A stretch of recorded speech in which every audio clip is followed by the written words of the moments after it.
তুমি স্বামী আমার, তোমার খেদমত ভালো করে করতে পারি নাই, অনেক ত্রুটি বিচ্যুতি হয়ে গেছে, তুমি আমাকে ক্ষমা করে দিও। স্বামীর হাত ধরে কাঁদতেছে। হযরত আলী রাদিয়াল্লাহু তাআলা আনহু সেও কাঁদতেছে, বলতেছে, প্রাণের স্ত্রী, তোমার হক আমি আদায় করতে পারি নাই, ভালো খাবার তোমাকে দিতে পারি নাই, ভালো পোশাক পরিচ্ছদ তোমাকে পরাইতে পারি নাই, তোমার যে হক আমি আদায় করতে পারি নাই, তুমি আমাকে মাফ করে দিও। আলী রাদিয়াল্লাহু তাআলা কাঁদতেছে, তার স্ত্রী ফাতেমা রাদিয়াল্লাহু তাআলা আনহা কাঁদতেছে। এমন সময় ইমাম হাসান হুসাইন দুইজন ঘরে আসছে। মুআজ্জাজ মুহতারাম, সম্মানিত মুরব্বিয়ানে কেরাম, মুসল্লিয়ানে ইজাম, বেরাদারে ইসলাম, দিনদারি ইসলাম প্রিয় মুসলমান ভাই বোন, আল্লাহ তাবারক ওয়া তাআলার আলিশান দরবারে সর্বাগ্যে জানাই লাখো কোটি শুকরিয়া যে মহান রব্বুল ইজ্জত ওয়াল জালাল পবিত্র মাহে রমজানের জুমাতুল বিদায় আল্লাহ পাক আমাদেরকে তার পবিত্র ঘরে হাজির হওয়ার তৌফিক এনায়েত করেছেন। এই জন্য মহান মরিবের দরবারে কালিমাতুশ শুকর আদায় করি আলহামদুলিল্লাহ। বছরের শ্রেষ্ঠতম মাস মাহে রমজানুল মুবারক,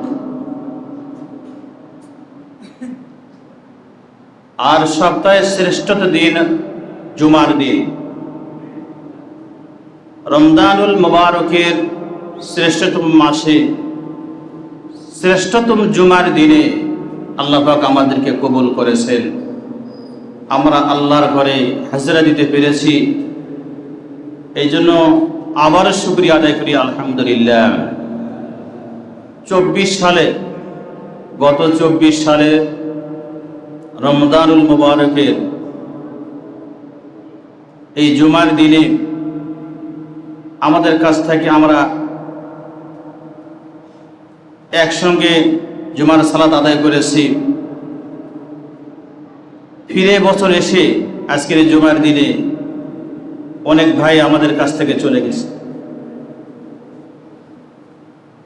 এই হায়াতের কোনো গ্যারান্টি নাই। আবার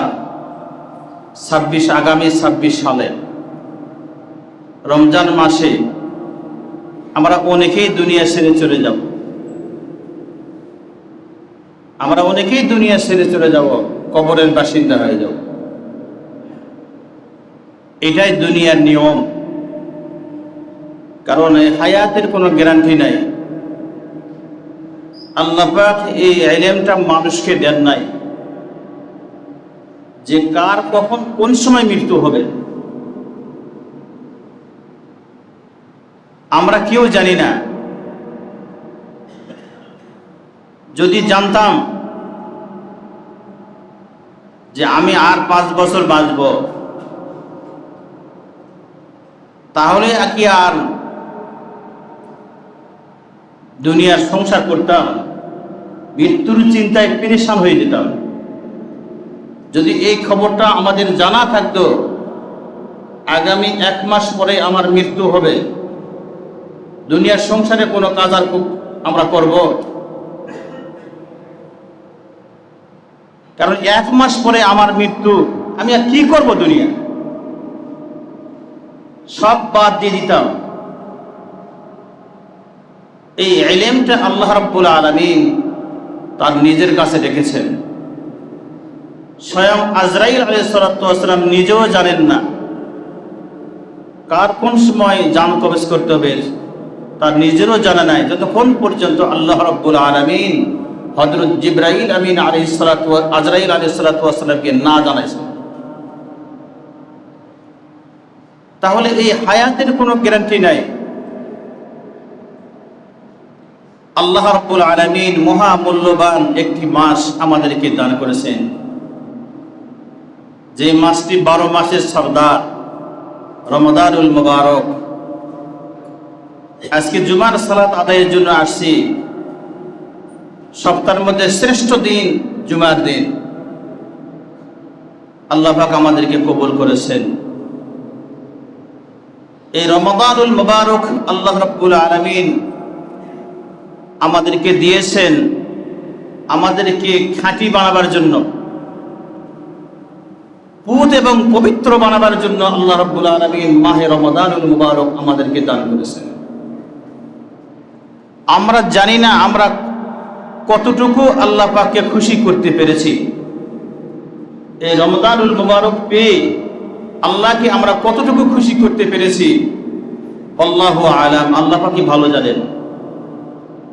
এই রমাদানুল মুবারক গুনাহ মাফের মাস। জানি না আমরা কতটুকু আমাদের গুনাহ খাতাকে মাফ করে নিতে পেরেছি।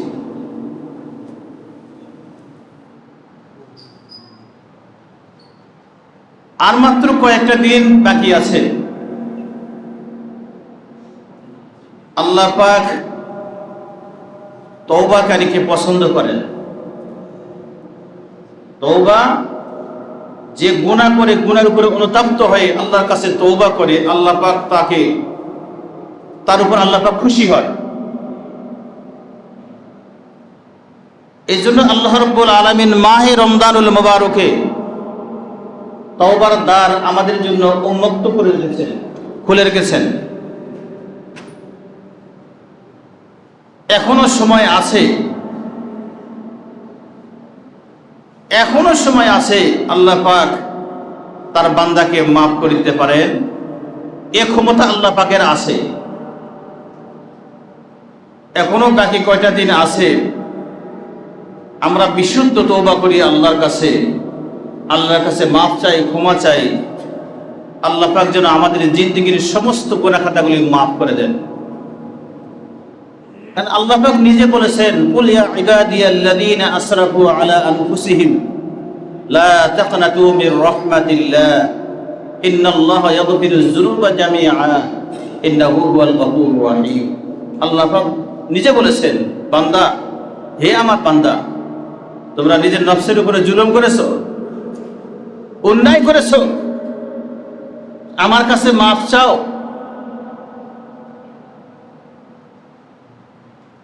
আমার রহমত থেকে নিরাশ হয়েও না, আমার কাছে মাফ চাও।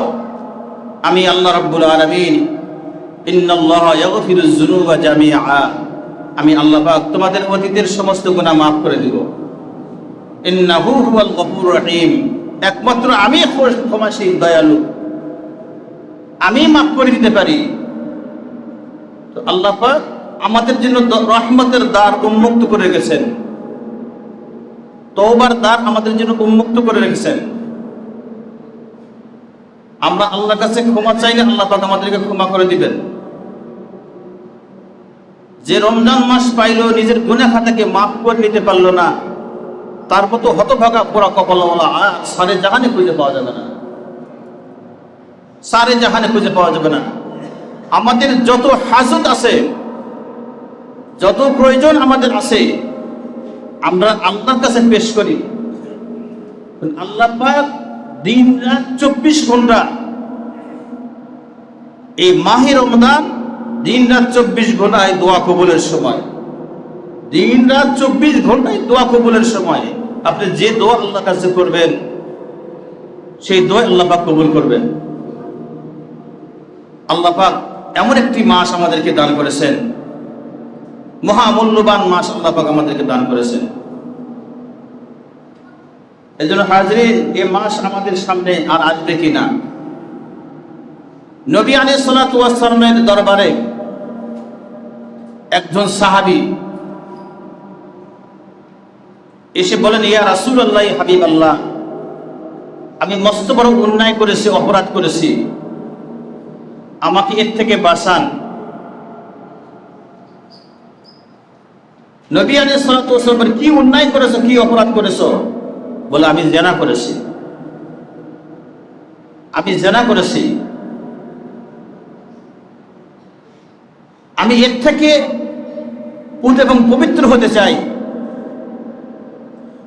আমাকে পুত এবং পবিত্র বানান।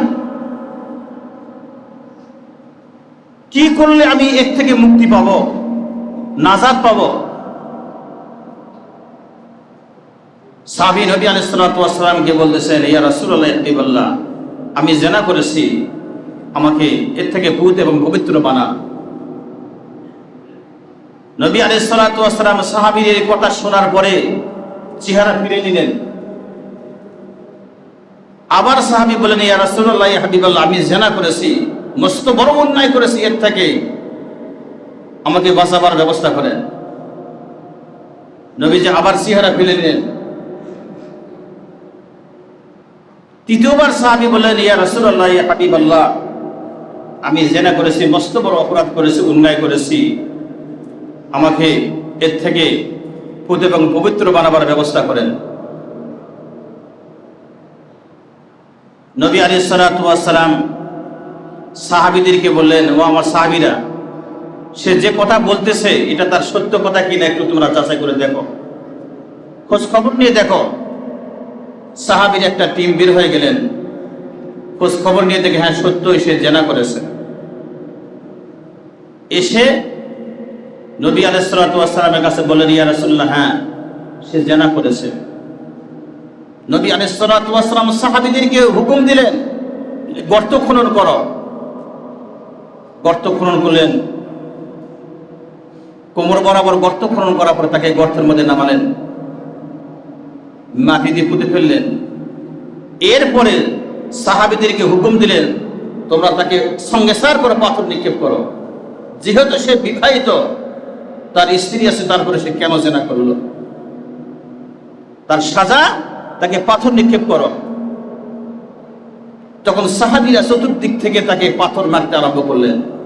তখন সে পবিত্র হতে চায়, আল্লাহর কাছে সে পূত এবং পবিত্র হতে চায়, সে বিশুদ্ধ তওবা করেছে আল্লাহর কাছে, আর চতুর্দিক থেকে তার উপরে পাথর নিক্ষেপ করতেছে। পাথরের আঘাতে ওই সাহাবীর শরীর থেকে ফিঙ্কি দিয়ে রক্ত বের হয়ে আরেকজন সাহাবীর গায়ে লাগে। সাহাবীর গায়ে লাগার পরে সাহাবী একটু রাগান্বিত হলেন, নাপাক রক্ত আমার শরীরের মধ্যে লাগলো, নাপাক রক্ত আমার শরীরের মধ্যে লাগলো, সে একটু রাগান্বিত হলেন। নবী আলাইহিস সালাতু ওয়াস সালাম এটা বুঝতে পারলেন যে তার শরীর রক্ত লাগার কারণে সে রাগান্বিত হয়েছে। তখন নবী আলাইহিস সালাতু ওয়াস সালাম ওই সাহাবীকে বললেন, তুমি তার রক্তকে নাপাক বলিও না, কারণ সে তার গুনাহ থেকে পরিষ্কার হওয়ার জন্য আমার দরবার পর্যন্ত আসছে, তাকে পাথর নিক্ষেপ করা হইতেছে, সঙ্গে সার করা হইতেছে, সে বিশুদ্ধ তওবা করছে আল্লাহর কাছে, তার এই তওবাটা এত দামি হয়ে গেছে আল্লাহর কাছে। বলে তার এই তওবাটা যদি তাম পৃথিবীর মানুষের মধ্যে ভাগ করে দেওয়া হয়, সমস্ত মানুষের গুনাহ আল্লাহ পাক এই তওবার কারণে মাফ করে দেবে। তাহলে তারা পূত এবং পবিত্র হবার জন্য আখিরাতের ভয়ে তারা এত কষ্ট নিজেকে বরণ করে নিয়েছেন, আখিরাতের ভয়ে। আজকে আমরা রহ রহ গুনাহ করতেছি, গুনার শেষ নাই, দিন রাত 24 ঘন্টা গুনার মধ্যে লিপ্ত আছি। যেই কদমটা সামনে ফেলাইতেছি ওই কদমটাই আমি গুনার দিকে ধাবিত। তারপরেও আমাদের ভিতরে অনুশোচনা, আমাদের ভিতরে কোনো চিন্তা আসে না, অনুভূতি আসে না। এত গুনাহ করতেছি, আমাকে যে মৃত্যুবরণ করতে হবে, কবরে যেতে হবে, মুনকিরদের সওয়াল জবাব দিতে হবে, এগুলো আমাদের ভিতরে কোনো চিন্তাই আসতেছে না, ভয়ই আসতেছে না আখিরাতে। নবী আলাইহিস সালাতু ওয়াস সালাম বলেন, বনি ইসরাইলের এক যুবক, বনি ইসরাইলের এক যুবক জীবনে কোনো নেক আমল করে নাই, কোনো নেক আমল করে নাই, সব তার বদ আমল, সব তার বদ আমল। শেষ জিন্দেগিতে তার ভিতরে এমন ভয় ঢুকে গেছে, ছেলেদেরকে ওসিয়ত করতেছে, আমার এই বডি কি হবে, আমার এই বডির কোনো মূল্য নাই, জীবনে কোনো কিছু ভালো কাজ করতে পারি নাই, যা করছি সব খারাপ কাজ করছি, এই বডি নিয়ে কি করে আল্লাহর দরবারে হাজির হই, তার ভিতরে অনুশোচনা আসছে। ছেলেদেরকে ওসিয়ত করতেছে, আমার মৃত্যুর পরে আমার লাশটাকে আগুন দিয়ে পোড়ায় দিবে। আমার মৃত্যুর পরে আমি আর এই লাশটা দেখাইতে চাই না আল্লাহকে। আমার মৃত্যুর পরে আমার লাশটা আগুন দিয়ে পোড়ায় দিবে।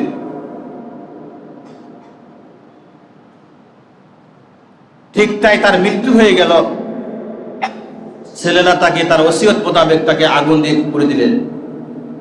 বলে আগুন দিয়ে পোড়াবার পরে যখন ছাই হয়ে যাবে আমার গোটা দেহটা, এই ছাইটাকে দুই ভাগ করবে। একটা ভাগ বাতাসের মধ্যে ছিটে দিবে, আর একটা ভাগ পানিতে ছিটে দিবে। পানিতে ছিটে দিবে, তাহলে আমার আর এই লাশ নিয়ে, আমার এই দেহ নিয়ে আল্লাহর কাছে আর দাঁড়াতে হবে না, এটা তার মনে ইয়াকিন। কিন্তু আল্লাহ পারে জমা করতে, এটা তার বিশ্বাস আছে নাই। বলে তার মৃত্যুর পরে তাকে আগুন দিয়ে পোড়ানোর পরে ছাই দুই ভাগ করার পর এক ভাগ বাতাসে ছাড়িয়ে দিয়েছে, আর এক ভাগ পানিতে ছিটে দিয়েছে।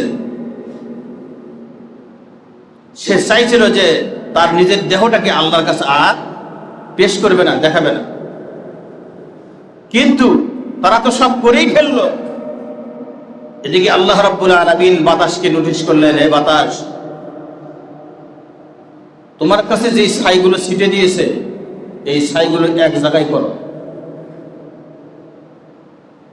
পানিতে যে অর্ধেক ছাই ফেলাই দিয়েছে, পানিকে নোটিশ করলো, হে পানি, সব ছাইগুলো এক জায়গায় করো। সব এক জায়গায় করছে। করার পরে আল্লাহ রাব্বুল আলামিন কুন ফায়াকুনের মাধ্যমে তার বডিটা আবার তৈরি করছে। তৈরি করে আল্লাহর দরবারে যখন হাজির হয়েছে, তখন আল্লাহ রাব্বুল আলামিন বনি ইসরাঈলের ওই যুবককে বলতেছে, কি ব্যাপার, তুমি এ কাজ কেন করলে? তখন সে লজ্জিত হয়ে বলতেছেন, পরওয়ারদিগার আলম, এই জন্যই আমি করছি। জীবনে আমি কোনো নেক আমল করতে পারি নাই, জীবনে কোনো ভালো কাজ করতে পারি না, যা করছি সব খারাপ কাজ করছি। এই মুহূর্তে আমি আর আমার খারাপ কাজ থেকে আমি ফিরতেও পারি নাই, আমার জীবনটাকে বরবাদ করে ফেলেছি। এই দেহটা আপনাকে আমি লজ্জায় আর দেখাইতে চাই না, এই জন্য আমার ছেলে সন্তানদের কাছে ওসিয়ত করেছি। এই জন্য ওসিয়ত করেছিলাম যে এই খারাপ নাপাক দেহটা আমি আর আপনার সামনে পেশ করতে চাই না। যেহেতু জীবনে কোনো নেক আমল করতে পারি নাই, পরওয়ারদিগার আলম, কি জবাব দিব আপনার কাছে? এই চিন্তায় আমি আমার ছেলেদেরকে ওসিয়ত করেছিলাম আমার দেহটাকে আগুন দিয়ে পুড়িয়ে দেওয়ার জন্য। তখন আল্লাহ রাব্বুল আলামিন তার ওই বান্দাকে বলছে, তোমার ভিতরে যে অনুশোচনা আসছে যে তোমার এই নাপাক দেহটা আমাকে দেখাবে না, গুনাহ করার কারণে, বদ আমল করার কারণে তোমার ভিতরে যে অনুশোচনা আসছে যে এই নাপাক দেহটা আমাকে দেখাবে না, এই অনুশোচনাটা আসার কারণে আমি তোমার জিন্দেগির সব গুনাহ মাফ করে দিলাম। এই মুহূর্তে তুমি জান্নাতের মেহমান, যাও জান্নাতে চলে যাও। এই জন্য হাজরত আল্লাহ রাব্বুল আলামিন তওবার দ্বার আমাদের জন্য উন্মুক্ত করে রেখেছেন, খুলে রেখেছেন। সর্বক্ষণই আল্লাহ পাক তওবার দ্বার আমাদের জন্য খুলে রেখেছেন। যখনই তওবা করব তখনই আল্লাহ পাক আমাদের ডাকে সাড়া দিবেন। যেহেতু আল্লাহ পাক বলেছেন, উদউনি আস্তাজিব লাকুম, বান্দা আমাকে ডাকো, আমি তোমাদের ডাকে সাড়া দিব। আল্লাহ পাক বলতেছেন, আমাকে ডাকো, আমি তোমাদের ডাকে সাড়া দিব। এই জন্য ভাই, আখিরাতের ভয় আমাদের ভিতরে নিয়ে আসতে হবে, মৃত্যুর ভয় আমাদের ভিতরে নিয়ে আসতে হবে। এই মৃত্যুর ভয়, আখিরাতের ভয় যখন আপনার আমার ভিতরে থাকবে, গুনার কাজ আমাদের দ্বারা সংগঠিত হবে না, গুনার কাজ আমাদের দ্বারা আর সংগঠিত হবে না। আজকে মৃত্যুর ভয়, আখিরাতের ভয়, পরকালের ভয় না থাকার কারণে আজকে আমাদের এই অবস্থা হয়ে গেছে। এই রমজানুল মুবারকে বিশ্বনবী মুহাম্মদ রাসূলুল্লাহ সাল্লাল্লাহু আলাইহি সাল্লামের কলিজার টুকরা মা ফাতেমা রাদিয়াল্লাহু তাআলা আনহা রমজানের শেষে ইন্তেকাল করেছেন। ফাতেমা রাদিয়াল্লাহু তাআলা আনহা সেহরি খেয়েছেন, স্বামীকে নিয়ে একসঙ্গে সেহরি খেয়েছেন। খাওয়ার পরে উনি একটু কাত হয়েছেন, চোখে ঘুম আসছে। সঙ্গে সঙ্গে মুহাম্মদুর রাসূলুল্লাহ সাল্লাল্লাহু আলাইহি ওয়াসাল্লাম তার সামনে হাজির হয়েছে। হাজির বলছে, মা তুমি এখন আলী রাদিয়াল্লাহু তাআলা আনহু তোমার স্বামীকে নিয়ে সেহরি খাইলা, আগামী দিন ইফতার তুমি আমার সঙ্গে করবে, আগামী দিন ইফতার তুমি আমার সঙ্গে করবে। ফাতেমা রাদিয়াল্লাহু তাআলা আনহার ঘুম ভাঙবে, ঘর করে কান্না শুরু করে দিলেন। উনি তড়িঘড়ি করে ঘরটা পরিষ্কার করতেছেন। ইমাম হাসান হুসাইন রাদিয়াল্লাহু তাআলা আনহুমা তাদের জামা কাপড়গুলো পরিষ্কার করতেছেন, ঘরটা সুন্দর করে গোছাইতেছেন। আমরা আমাদের বাড়িতে যখন কোনো বন্ধু বান্ধব আসে, আমরা আমাদের ঘরটাকে সুন্দর করে সাজাই, অপরিষ্কার থাকলে পরিষ্কার করি। ফাতেমা রাদিয়াল্লাহু তাআলা আনহা উনি সুন্দর করে ঘরটাকে সাজাইতেছে, জামা কাপড়গুলি পরিষ্কার করে দিতেছে। হযরত আলী রাদিয়াল্লাহু তাআলা আনহু বাইরে গেছেন, বাহির থেকে এসে দেখে যে ফাতেমা রাদিয়াল্লাহু তাআলা আনহু খুব ব্যস্ত ব্যস্ত দেখা যাচ্ছে, আর চেহারাটা মলিন হয়ে গেছে। আলী রাদিয়াল্লাহু তাআলা আনহু ফাতেমা বলছেন, ফাতেমা আমি যখনই বাহির থেকে আসি ঘরে, তোমাকে কোনো না কোনো আমলের মধ্যে দেখি, হয় জিকিরের আমলের মধ্যে, না হলে নামাজের আমলের মধ্যে, না হলে কোরআন তেলাওয়াতের আমলের মধ্যে দেখি, কিন্তু আজকে কেন এরকম দেখতেছি? আজকে কেন দেখতেছি তোমাকে কেন পাইলাম না? হযরত ফাতেমা রাদিয়াল্লাহু তাআলা আনহা আলীকে ঘরে এক কোণায় নিয়ে গেলেন। যাওয়ার পরে তার হাত চিপে ধরলেন, ধরে বললেন যে আমার যাবার সময় হয়ে গেছে, আমার আব্বা আমাকে খবর দিয়ে গেছে, সেহরি খাইছি তোমার সঙ্গে, কিন্তু ইফতার করবো আমার আব্বার সঙ্গে। সেহরি খাইছি তোমার সঙ্গে, কিন্তু ইফতার করবো আমার আব্বার সঙ্গে। আমার আব্বা ঘুমের মধ্যে আমাকে বলে গেছে, তাই ঘরটা সুন্দর করে গোছাই দিলাম এবং হাসান হোসাইন জামা কাপড়গুলো পরিষ্কার করে দিলাম, তোমার জামা কাপড়গুলো পরিষ্কার করে দিলাম। জীবনে কত অন্যায় করেছি তোমার সঙ্গে, তুমি স্বামী আমার, তোমার খেদমত ভালো করে করতে পারি নাই, অনেক ত্রুটি বিচ্যুতি হয়ে গেছে, তুমি আমাকে ক্ষমা করে দিও। স্বামীর হাত ধরে কাঁদতেছে, হযরত আলী রাদিয়াল্লাহু তাআলা আনহু সেও কাঁদতেছে, বলতেছে, প্রাণের স্ত্রী, তোমার হক আমি আদায় করতে পারি নাই, ভালো খাবার তোমাকে দিতে পারি নাই, ভালো পোশাক পরিচ্ছদ তোমাকে পরাইতে পারি নাই, তোমার যে হক আমি আদায় করতে পারি নাই, কিভাবে মাফ করে দিও। আলী রাদিয়াল্লাহু তাআলা কাঁদতেছে, তার স্ত্রী ফাতেমা রাদিয়াল্লাহু তাআলা আনহা কাঁদতেছে। এমন সময় ইমাম হাসান হুসাইন দুইজন ঘরে আসছে, এসে দেখে যে বাবা আমার দুইজনই কাঁদতেছে। ইমাম হাসান হুসাইন বলে, মা তুমি কাঁদো কেন? বাবা তুমি কাঁদো কেন, কি হয়েছে? ফাতেমা রাদিয়াল্লাহু তাআলা বলছে, আমি বলতে পারবো না, তুমি যাও, তোমরা যাও, তোমার নানার কাছে যাও, সালাম দিয়ে বলো কেন কাঁদতেছি, তোমার নানা বলে দিবে। ইমাম হাসান হুসাইন রাদিয়াল্লাহু তাআলা নবীজির রওজার পাশে গেলেন, সালাম দিলেন, নানাজি আব্বা আমার দুইজনে কাঁদতেছে, কি জন্য কাঁদতেছে জানতে চাই। সঙ্গে সঙ্গে রওজা থেকে আওয়াজ বেরিয়ে আসছে, বসে তোমার আম্মা কিছুক্ষণের মধ্যে ইন্তেকাল করবে, আমার কাছে চলে আসবে, আমার কাছে চলে আসবে। এ কথা শোনার সঙ্গে সঙ্গে ইমাম হাসান হুসাইন রাদিয়াল্লাহু তাআলা দুইজনই ঘরে দৌড় দিয়েছে, দিয়ে মাকে চিপে ধরেছে, মা আজকে এতিম করে চলে যাবে, আমরা কাকে মা বলে ডাক দিব? কাকে মা বলে ডাকবো? কে আমাদেরকে আদর করবে? নামাজি চলে গেছে, তুমি চলে গেলে কে আমাদেরকে আদর করবে? কান্নায় ভেঙে পড়লেন। এমত অবস্থায় ফাতেমা রাদিয়াল্লাহু তাআলা আনহা দুনিয়া থেকে চিরবিদায় গ্রহণ করলেন। এই মাহে রমজান বিদায় গ্রহণ করলেন। হযরত মৃত্যুর আগে ফাতেমা রাদিয়াল্লাহু তাআলা আনহা নবীজি আলীকে ওসিয়ত করতেছে। কি ওসিয়ত? আমার স্বামী, আমার জীবদ্দশায় আমি কোনোদিন পরপুরুষের সামনে যাই নাই, আমার এই দেহ গোবরটা কেউ আমাকে দেখে নাই, আমি কদ্দুর লম্বা, আমি বেটে না খাটো, আমার চেহারা কালো না কুৎসিত, কোনো যুবক কোনো পরপুরুষ আমার দেখে নাই, আমি পর্দার মধ্যে ছিলাম। তোমার কাছে ওসিয়ত, আমার মৃত্যুর পরে আমার খবর যেন কেউ না জানে, আমার লাশটা যেন কোনো পরপুরুষ না দেখে, আমাকে তাড়াতাড়ি দাফন কাফন করার ব্যবস্থা করবে রাতের মধ্যে।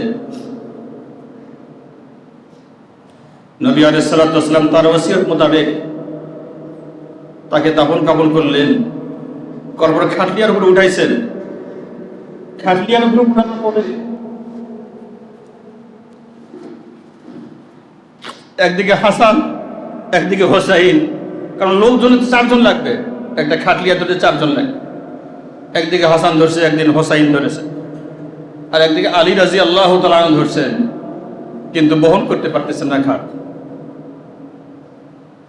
চিন্তা করতেছেন হযরত আলী রাদিয়াল্লাহু তাআলা আনহু। এমন সময় একজন সাহাবী আসলেন, হযরত আবু যর গিফারী রাদিয়াল্লাহু তাআলা আনহু। দূর থেকে সালাম দিলেন। সালাম যখন দিছেন, হযরত আলী রাদিয়াল্লাহু তাআলা সালামের জবাব নেওয়ার পরে, কে তুমি? বলে, আমি আবু যর গিফারী। এই সময় কেন তুমি আসলে? তুমি এ পর্যন্ত আসো না। তখন হযরত আবু যর গিফারী রাদিয়াল্লাহু তাআলা আনহু বলতেছেন, কেন আপনি আমাকে যেতে দিবেন না এটাও আমি জানি, আপনার কাছে কেন আমাকে যেতে বারণ করতেছে এটাও আমি জানি। তখন হযরত আলী রাদিয়াল্লাহু তাআলা বলে, কেমন করে তুমি জানলে? আবু যর গিফারী রাদিয়াল্লাহু তাআলা বলছেন, নবীজির কলিজার টুকরা হযরত ফাতেমা রাদিয়াল্লাহু তাআলা আনহা দুনিয়া ছেড়ে চিরবিদায় গ্রহণ করেছেন। আমি একটু কাত হয়েছি স্বপ্নের মধ্যে, নবী আলাইহিস সালাতু ওয়াস সালাম আমাকে জানাই দিয়েছে, হে আলী, হে আবু যর, তাড়াতাড়ি যা, আমার কলিজার টুকরা ফাতেমা রাদিয়াল্লাহু তাআলা আনহা ইন্তেকাল করেছেন, তার দাফন কাফনের ব্যবস্থা হয়ে গেছে, কিন্তু লাশ নিয়ে যেতে পারতেছে না, যাও তুমি একটু সহযোগিতা করো। নবীজি আমাকে হুকুম করছেন, এই জন্যই আমি আসছি। তখন হযরত আলী রাদিয়াল্লাহু আনহু, ঠিক আছে আসো, তাহলে আসো। আসছেন তো ইমাম হাসান হোসাইন একদিকে ধরছেন, দুইজন দুই দিকে, হযরত আলী রাদিয়াল্লাহু তাআলা একদিকে, হযরত আবু যর গিফারী রাদিয়াল্লাহু তাআলা একদিকে। লাশ বহন করে কবরে গেলেন। কবরে নামলেন। আলী রাদিয়াল্লাহু তাআলা কবরে নামলেন। হে কবর, তুমি কি জানো আজকে তোমার পেটে কে আসতেছে? কাকে দেখা হইতেছে তুমি কি জানো? ইনি হলেন বিশ্বনবী মুহাম্মদুর রাসূলুল্লাহ সাল্লাল্লাহু আলাইহি ওয়াসাল্লামের কলিজার টুকরা ফাতেমা রাদিয়াল্লাহু তাআলা আনহা। হে কবর, তুমি কি জানো ইনি কে? যাকে তোমার পেটে রাখা হচ্ছে ইনি কে? তুমি কি জানো? ইনি হলেন জান্নাতের মহিলাদের সর্দারনী ফাতেমা রাদিয়াল্লাহু তাআলা আনহা। হে কবর, তুমি কি জানো ইনি কে? ইনি হলেন হযরত আলী রাদিয়াল্লাহু তাআলা আনহুর স্ত্রী ফাতেমা রাদিয়াল্লাহু তাআলা আনহা। হে কবর, তুমি কি জানো ইনি কে? ইনি হলেন ইমাম হাসান হোসাইন রাদিয়াল্লাহু তাআলা আনহুমার মা। খবরদার, তার সঙ্গে কোনো খারাপ ব্যবহার করবি না। যখন এ কথা বলছে, কবর থেকে আওয়াজ বের হয়ে আসছে, তার জবান খুলে গেছে। কবর বলতেছেন, আমি বিশ্বনবী মুহাম্মদুর রাসূলুল্লাহ সাল্লাল্লাহু আলাইহি ওয়াসাল্লামের কলিজার টুকরা ফাতেমা চিনি না, আলী রাদিয়াল্লাহু তাআলা আনহু স্ত্রী চিনি না, ইমাম হাসান হোসাইন রাদিয়াল্লাহু মা চিনি না। যদি তার আমল ভালো হয় তার সঙ্গে আচরণ আমার ভালো হবে, যদি তার আমল খারাপ হয় আমার সঙ্গে আচরণ ভালো হবে।